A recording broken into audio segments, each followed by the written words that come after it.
Hello, and welcome to the Gamers Reality Podcast, based off the gamers-reality.com website and Scrimma Games Gamers Reality YouTube channel. We're here to talk about all things gaming. I am your host, Kevin Scrimma. Hey everyone, how's it going? Welcome to episode 12 of the Gamers Reality Podcast. So, E3 2019 is here once again. It was an enjoyable E3, and companies like Xbox and Nintendo put on quite a show and gave a lot for gamers to be hyped about. I'm not going to be as detailed as I was for all the companies and games that were showcased like I did last year. If you're interested in checking out that podcast episode, it's one of the first few episodes in the podcast list for E3 2018. I'm going to discuss the games that I'll be interested in or more of the popular E3 announcements instead of discussing every single little detail. Let's start with the Microsoft E3 press conference. Minecraft Dungeons, a brand new Minecraft game coming in spring 2020, and it will have 4-player local and online co-op. It's basically a mini MMORPG and looks really fun.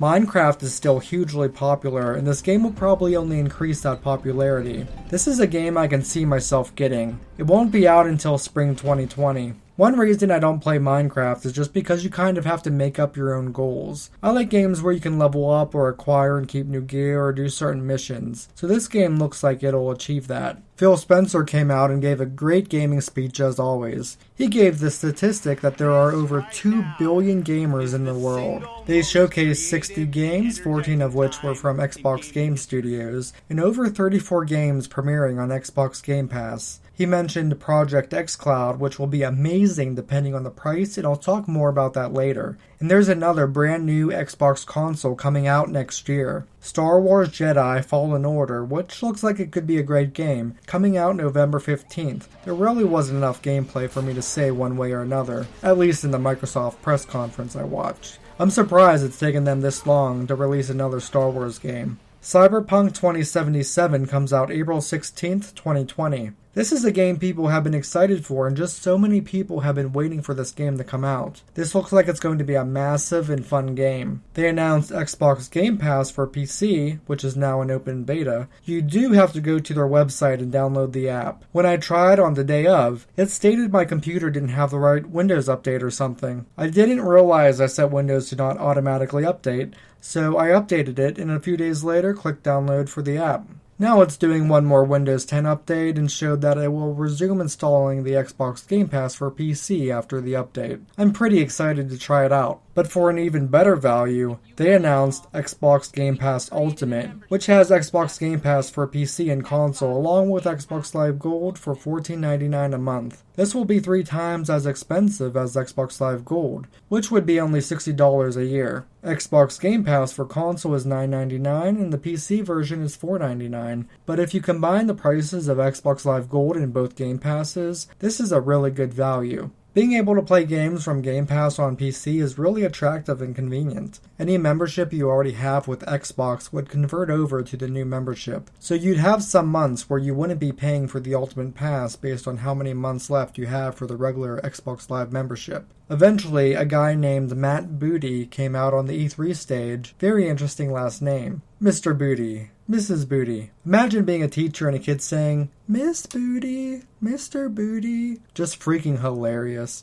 They showed a trailer for the Dragon Ball game Project Z action RPG, which is called Dragon Ball Z Kakarot, slated for early 2020. I'm a massive Dragon Ball fan and RPG fan, so I am pumped to see an RPG Dragon Ball game of this magnitude coming to consoles. I'm pretty sure it's an open world game, so traveling to all the different places will be fun. The combat system looks fluid, and the graphics just look good. I'll be picking up this game the first day it gets released. This seems like it'll be a fresh and interactive look through the Dragon Ball story again. If they include Dragon Ball Super and the Tournament of Power, that would be amazing. They showcased Gears 5. If you pre-order or have Game Pass, you can play it by September 16th. The Gears games have always been phenomenal, both in campaign and multiplayer. I just love the dark mood of the game, and they communicate it so well. I watched some Escape multiplayer gameplay, and it looks moderately fun from what I've seen so far. Definitely need to see some more gameplay. They showcased the brand new Xbox Elite Wireless Controller Series 2. It has adjustable tension thumbsticks, shorter hair trigger locks, wraparound rubberized grip, re-engineered engineered components. It does look sleek, comfortable, and it looks like it means business. It also has 40 hours of rechargeable battery life and comes with a charging dock. If you're a console gamer, you know how quickly these controllers can run out of batteries, so the charging dock included is very nice. It also comes with a carrying case. If you go to the site to pre-order, you'll see that it costs $180. When I first saw the price, I thought, when I grip the controller, I better have an orgasm or feel like a god when I hold it. But if you think about how many batteries you go through, and if you don't have a charging dock, maybe the controller could make up the cost that way too. Or maybe that's my rationale to convince myself to get the controller. No, Kevin, don't do it. Don't let the dark side seduce you with the controller. Don't let the new controller seduce you. Dying Light 2, which will supposedly be a massive game with lots of choice involved. That comes out spring 2020. That was another game that was at the last E3. Forza Horizon 4, they showed LEGO DLC, all these LEGO cars and assets, which I'm not surprised. I thought it was funny and a smart move on their part. Since I have Game Pass, I may check it out. Once again, they showed Gears Pop for mobile. Not sure if it'll be a fun game or not until I see more gameplay. Phantasy Star Online 2 is coming on Xbox. I've never played or watched the game, so I really can't say anything about that, but I know it's a popular online game. They showcase new DLC for the Borderlands Handsome Collection, which sets the stage for Borderlands 3, and it can be downloaded today for free. My girlfriend got me into Borderlands. I've never played it before prior, so the first time I played it was about 2 months ago. So I'll probably play the DLC, and I'll definitely be getting Borderlands 3. Pretty pumped for that game like a lot of people are.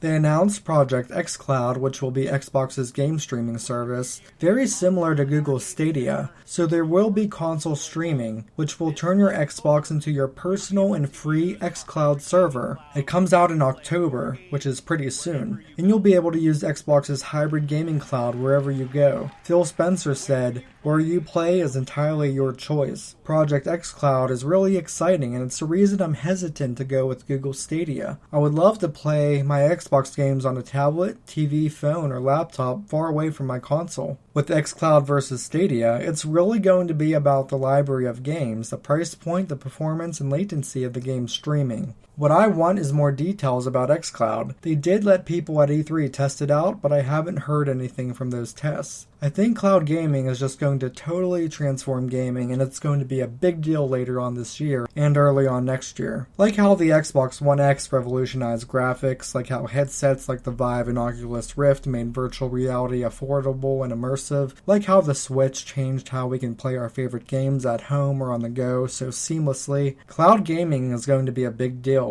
I mean, imagine playing your favorite console games, just as an example, Destiny 2 or Halo, far away from where your console is, on a TV, on your phone, on a crappy laptop. That's simply amazing. I joked in a podcast episode a while back where I stated that, what if instead of making Destiny 3, Bungie instead made a Destiny mobile game, and I said, I have no idea how that would work. Well, cloud gaming is the answer to that. Instead of playing that Fortnite mobile version, people will be able to play the real version on their phone with cloud gaming and use a controller. Gaming has just been ramping up in so many different areas and on so many different levels lately. It's just going to snowball and get huger and huger. They also introduced their new Xbox console, Project Scarlet, which is 4 times more powerful than the Xbox One X. Already. Yes, they already have a console that's even more powerful. They said they are seeing 40 times in performance increase with the new SSD. In the video, one person said for Game Pass, you'll be able to experience any game with a snap of your fingers. Next holiday, they will launch Project Scarlet with Halo, and cue the Halo Infinite trailer.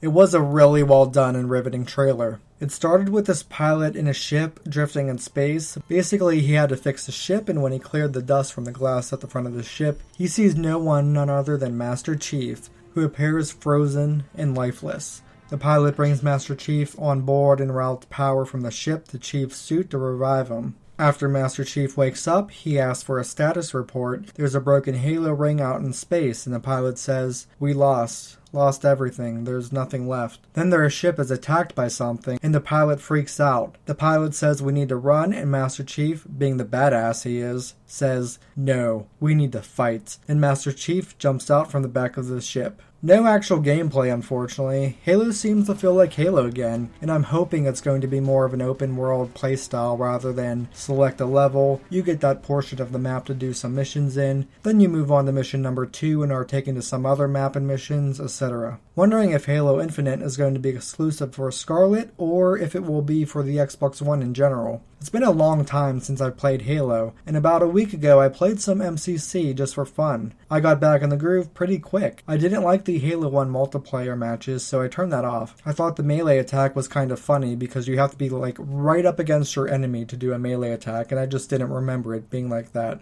But I got in a Halo 3 or Halo 4 SWAT match and a regular Team Slayer match on a snow level, and I was doing well and remembering the maps as if I had never left, which was pretty incredible. And Halo does look so much better in 4K now. The game looks great. I'm definitely excited to see what Halo Infinite will be like and what it's going to bring. They did mention with Scarlet up to 8K graphics. I don't know if they can just deliver that 8K through cloud streaming, or if you do need the display to view those graphics. I mean, I don't think anyone's going to have a 8K TV for gaming, or an 8K monitor for gaming. I mean, honestly, we're just getting settled in 4K right now. So it'll be interesting to see how that turns out. Unlike Microsoft, which had lots of trailers and presentation and not as much gameplay, Nintendo's E3 Direct had massive amounts of gameplay for their games. Nintendo has been doing so well since the Switch. They showcased the hero from Dragon Quest as a new fighter for Super Smash Bros. Ultimate. Of course, Reggie retired, and they introduced Doug Bowser in the Direct. He seems like a cool and fun guy and has some of Reggie's quirks or cadences in his speech. They did a funny joke of the Bowser character taking the stage and Doug Bowser taking his place. They showed gameplay for Luigi's Mansion 3, which looks amazing. The Scarescraper mode is 4-player, and the floors are procedurally generated. Just showed available in 2019. And because it's procedurally generated, it's going to make those multiplayer matches pretty fun and unique each time. The Legend of Zelda's Link's Awakening remake, and the game looks phenomenal with all the clay models. That one is definitely a buy. They showcase chamber dungeons. Basically, you can create dungeons with pieces of dungeons you've already cleared. The game's going to be released September 20th, 2019. Of course, Pokemon Sword and Shield will be released November 15th in 2019. They did announce that not all Pokemon will be able to be transferred. Only Pokemon in the Galar region Pokedex can be transferred. This upset a lot of Pokemon fans, and everybody is wondering what Pokemon are going to make it, what Pokemon aren't going to make it. I'm just ready for them to announce what Pokemon from previous gens will be in the game, so I can prepare in advance what Pokemon I'll want to transfer over. Pokemon fans are also upset that Mega Evolution isn't making it to this game. I'm also upset about it because I think Mega Evolution was such an amazing feature for Pokemon and really changed how a Pokemon battle could go because it just adds an extra layer to it. I don't think Z moves are as amazing because it's just one big powerful attack. We'll have to see what Dynamaxing is like, which is how Pokemon grow large in the Galar region. I did think it looked ridiculous at first, but the more I see it, the more I want to see gigantic Pokemon fighting each other. It reminds me of the one episode in Pokemon Season 1 after they escape the SSA and there's all these giant robot Pokemon walking around the island. Cadence of Hyrule, Crypt of the Necrodancer featuring The Legend of Zelda, released June 13th, which is another game to buy. Basically, you move and fight to the beat of the music. The Zelda series has amazing music. What's not to like? I already bought it. Another Mario and Sonic at the Olympics Games, Tokyo 2020. Personally, I don't care. I'm not like a sport person or anything, and I'm not really into those kind of games when there's just so many other games you can buy. Animal Crossing New Horizons, which will be released March 20th, 2020. This time, you're on a beautiful island. Nintendo said they need more time to work on the game to make it better, which is totally fine. People like that honesty. Another game to definitely get, of course, Super Mario Maker 2, which will be released very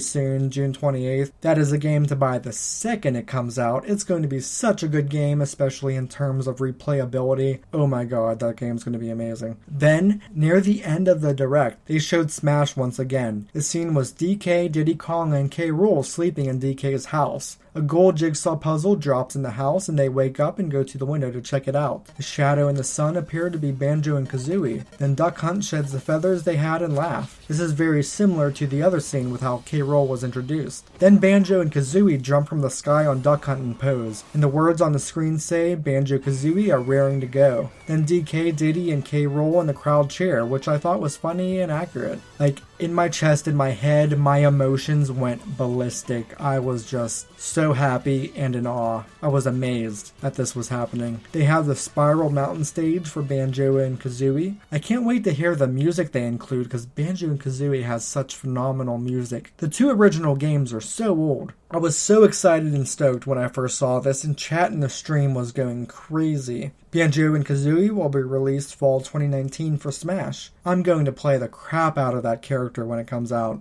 I'm hoping he's going to be a decent character, at least mid or high on the tier list. This also gives hope for a new Banjo-Kazooie game, hopefully in the style of the original games, not any racing or nuts and bolts crap. I mean, come on, just make an original Banjo-Kazooie game, just like Yooka-Laylee. And at the end of the Direct, to make it even better, they showed one more game. At first, I was like, maybe Metroid Prime? But as the art style revealed itself, it turned out to be a Zelda game in the art style of Breath of the Wild. At first, I was thinking it was DLC, but no, it's a totally new Breath of the Wild Zelda game. I think all of us, myself included, could not believe it. They were already making a sequel to Breath of the Wild. Everybody who loved that game is a fan of this, and honestly, I don't see how someone could not love that game. The trailer showed what was going on, but what was going on made it confusing because there was a lot of flashing and a lot of scene cutting. It seems they were going for a confusing scene to make you want to know what's going on. Link and Zelda were going through this cave. There's this creepy music playing. It's basically how music sounds if you reverse it.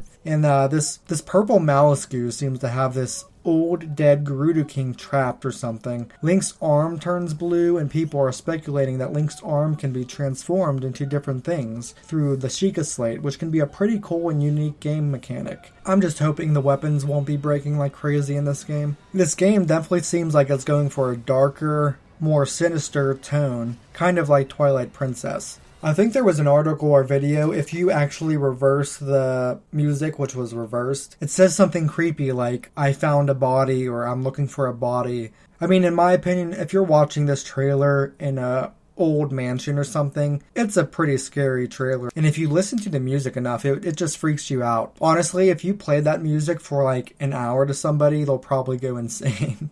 Anyway, so excited for that game to come out. It's going to be phenomenal. Legend of Zelda Breath of the Wild was one of the best Zelda games, one of the best Nintendo games, and one of the best games of all time. I think the sequel is going to perform very similarly, if not better. Well, that's going to be it for now. Feel free to let me know in the comments section what you thought of this year's E3, if there is a comment section on the platform you're viewing, and feel free to give this a like if it is available on the platform you're viewing. Thank you all so much for watching, and I shall talk to you next time. Peace.